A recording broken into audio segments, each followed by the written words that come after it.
Bonjour, alors aujourd'hui les mouches Snoopy. Qu'est-ce que c'est les mouches Snoopy? Ce sont des mouches qui sont dans le grenier et très curieusement elles sont d'une extrême lenteur, elles sont complètement différentes des autres mouches. On peut les attraper, les caresser, les prendre par les ailes, elles marchent comme des fourmis et c'est assez bizarre.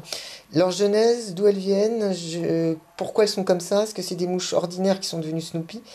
Je sais pas du tout. Je vais vous en montrer une ou deux. Il y en a pas toujours. Je crois en avoir vu une hier. Allons-y. Voilà. Alors, nous voilà dans le grenier. Donc, on va aller à la fenêtre. Donc là, il y a deux. Il y en a une là et une là.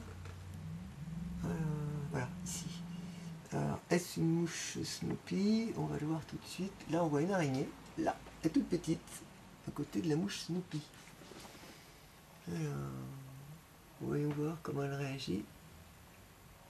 Voilà, donc là, pareil, il y en a une. Alors, on va voir si c'est une mouche Snoopy. Je vais essayer de l'approcher.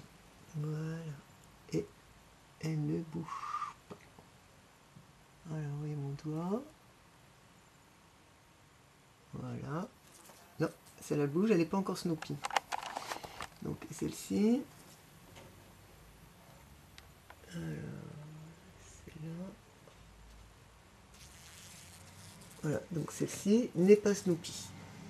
Voilà, donc visiblement, il faut attendre quelques temps avant qu'elles le deviennent. Donc leurs ailes deviennent comme leur corps, hein. Elles deviennent parallèles à leur corps.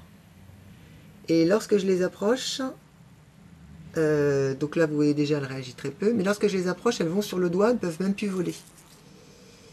Voilà, ce qui est assez étrange. Bien. Eh bien écoutez, prochainement, dès que j'en vois une, je vous fais un petit documentaire. À bientôt.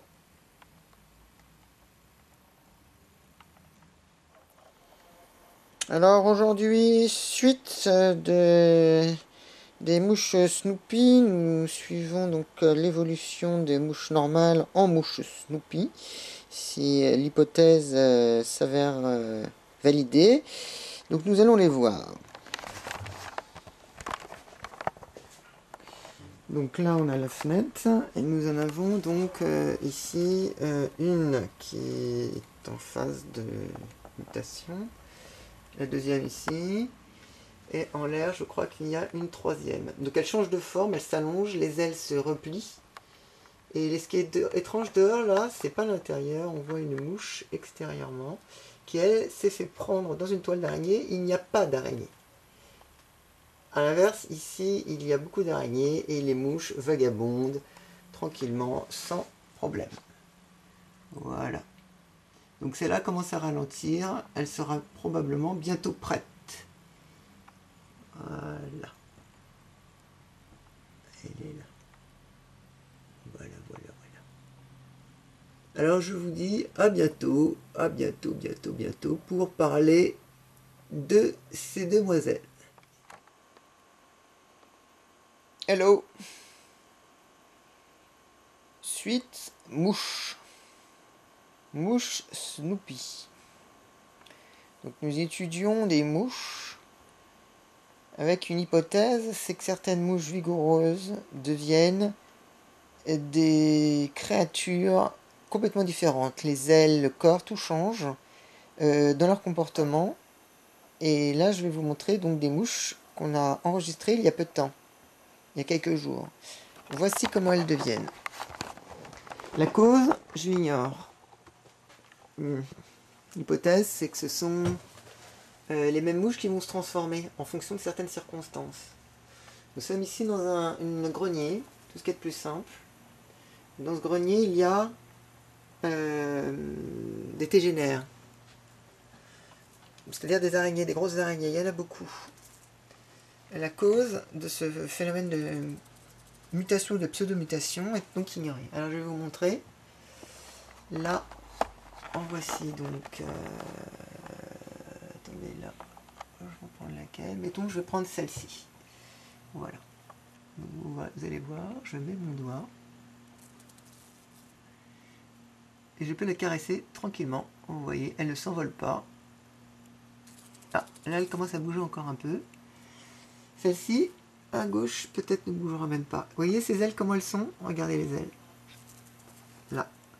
Les ailes sont jointes, comme si leur usage ne servait plus à rien. Et celle-ci réagit très lentement. Je peux la caresser. Voilà. Elle bouge un peu. Elle s'envole un peu. Et bientôt, elle ne s'envolera plus du tout.